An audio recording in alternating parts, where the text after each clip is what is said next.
మీ business ఏదైనా మీ ఊర్లో promotion చేయాలంటే అది సుమన్ టీవీతోనే సాధ్యం. ఇప్పుడే సంప్రదించండి.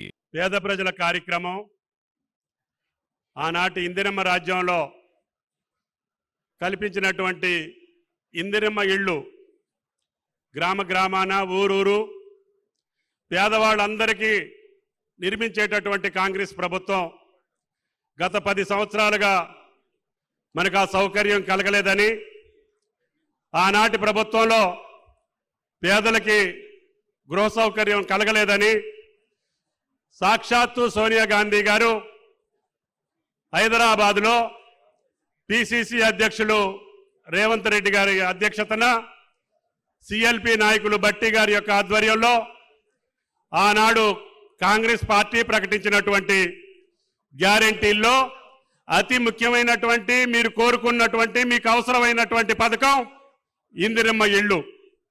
అది సాక్షాత్తు భద్రాద్రి రాముని చెంతలోనే మీకు కల్పించాలనే సదుద్దేశంతో ఈరోజు రాష్ట్ర ముఖ్యమంత్రి సాక్షాత్తు ఆనాడు మాటిచ్చినటువంటి రేవంత్ రెడ్డి గారే ఈనాడు యాదాద్రి నరసింహస్వామిని దర్శించుకొని భద్రాద్రి రాముని చెంతన ఇందిరమ్మ ఇళ్ల పథకానికి శ్రీకారం చుట్టడానికి వచ్చారు.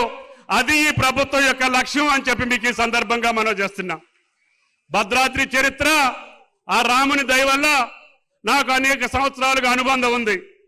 అన్ని మండలాల్లో, అన్ని గ్రామాల్లో ఏదో ఒక కార్యక్రమాన్ని చేసేటటువంటి భాగ్యం ఆ శ్రీరామచంద్రుడు నా జీవితంలో కల్పించారు.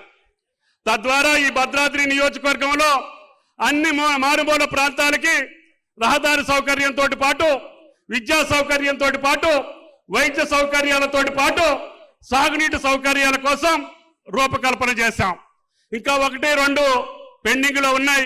ఇరిగేషన్ శాఖ మార్చులు ఉత్తమ్ గారికి, ఆర్థిక శాఖ మార్చులు భట్టి గారికి కూడా చెప్పడం జరిగింది. వాజేడు మండలంలో మోడికుంట ప్రాజెక్టు అది పెండింగ్ లో ఉంది. రెండవది వెంకటాపురం మండలంలో పాలెంవాగు ప్రాజెక్టు పూర్తయింది. దానికి పూర్తిగా సామర్థ్యంలోకి తీసుకురావాలి. దొమ్మగూడెం మండలానికి ప్రగళ్లపల్లి ఎత్తిపోతల పథకానికి గౌరవ ముఖ్యమంత్రి గారి యొక్క సూచనలతోటి భవిష్యత్తులో దాన్ని కూడా సాకారం చేసుకోవాల్సినటువంటి అవసరం ఉంది. అదేవిధంగా ఆ పక్క సీతారామ ద్వారా జిల్లా మొత్తానికి నీళ్లు వెళ్ళే అవకాశం ఉంది. ఈ పక్క మండలాలకు నీళ్లు కావాలని చెప్పి అవి రూపకల్పన చేసుకున్నాం. తద్వారా కరకట్ట కూడా ఆనాడు నిర్మించినటువంటి కరకట్ట ఇంకా సుభాష్ నగర్ దగ్గర కొంచెం పెండింగ్ ఉంది. దాన్ని కూడా పూర్తి చేసి భట్టి గారు, ఉత్తమ్ గారికి చెప్పడం జరిగింది. ఈ రోజు సాక్షాత్తు ముఖ్యమంత్రి గారి ఆధ్వర్యంలోనే ఆ మిగిలిపోయిన కరకట్టను కూడా పూర్తి చేసి రేపు గోదావరి జలాలకి 80 అడుగులు వరద వచ్చినా భద్రాద్రిలోకి ఒక్క చుక్కరీలు రాకుండా చేసేటటువంటి బాధ్యత ఈ ప్రభుత్వాన్ని అని చెప్పి మీకు ఈ సందర్భంగా మనం చేస్తున్నాం.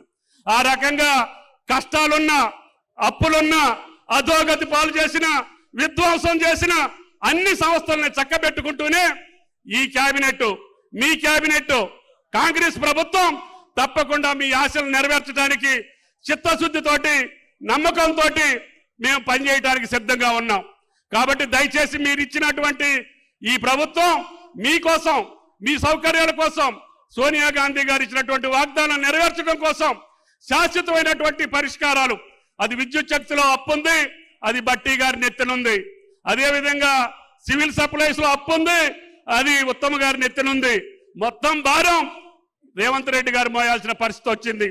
అయినా సరే గుండె ధైర్యంతో అన్నా మనం కష్టపడదాం, నీతిగా నిజాయితీగా ఈ ప్రజలు ఇచ్చినటువంటి వాగ్దానాన్ని నిలుపుకుందాం, తప్పకుండా ప్రజల సహకారంతో ఆ పనులన్నీ పూర్తి చేస్తామనేటటువంటి విశ్వాసంతో, నమ్మకంతో ఈ రోజు భద్రాద్రి రామచంద్రుడి దయ వల్ల ఈ కార్యక్రమాన్ని ఇక్కడ ప్రారంభించడం గౌరవ ముఖ్యమంత్రి గారికి, సాక్షాత్తు కేబినెట్ మంత్రులందరికీ, పొన్నం గారికి, సీతక్క గారికి, అదేవిధంగా శ్రీధర్ బాబు గారికి, వెంకటరెడ్డి గారికి, శ్రీనివాసరెడ్డి గారికి, ఉత్తమ్ గారికి, అదేవిధంగా సురేఖ గారికి, గౌరవ శాసనసభ్యులందరికీ, ఉప ముఖ్యమంత్రి భట్టి గారికి.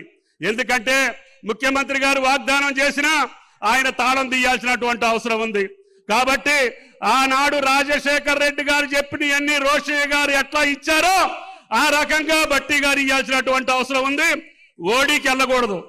కాబట్టి దయచేసి క్రమశిక్షణతోటి ఆర్థిక పరమైనటువంటి నిబద్ధత పెట్టుకొని ప్రజల కోరికలు తీర్చడమే ఈ ప్రభుత్వం లక్ష్యం అని చెప్పి విజ్ఞప్తి చేస్తూ తప్పకుండా ఈ వాగ్దానాలు మీకు సాకారం చేసి మీ ముందు శభాష్ అనిపించుకుంటాం తప్ప అందరి మాదిరిగా చీచి అనిపించుకోమని చెప్పి మీకు ఈ సందర్భంగా మనం చేస్తాం.